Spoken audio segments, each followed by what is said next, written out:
tuyok ni. Nabot mi sa ilan. Kunya ang karon na, imo naman si Maricar. Ma, bakit ka na lang sa ma kay uma na lang tamo para sa buko kay kasaw naman ani kay kami magdaw mabot mi kay iran ka. Oy, imo na po si mo na ako bisita, may bisita dito. Natutuyok ka din na. Magkulang ko nga nakabasa sa inyo. Lagi? Yung kapitol ko lang to. Kay nagsisigay gitaw ni Miss ko niya ako mamigan sa kapitol na kay. Sige ko miss ko na. Uy, grabe mang ginagawa.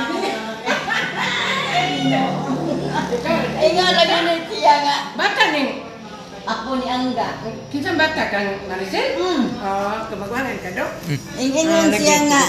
Tikinsa ko no ka na igagaw ng idaluring. Nya igagaw ko na namo ni Lula mo. Mao na lagi. Uy, magkita ka pa ni Udto. Ayaw! Ano nga? Ay naman, kapit lagi ko diri. Kapit lagi ka. Uy, kaya hinataran na ba't ikaw? Ano si Tinsoy? Kami nga si Dunde nga. Kapilin. Sa pamilya ko. Kapit ka lang ikaw. Magkito ta oy. Nadugay, nagkakain ko nga naga. Lagi oy. Magpalit ang sudan dong. Ma, sige na itawag sa ni mo ma. Ingo,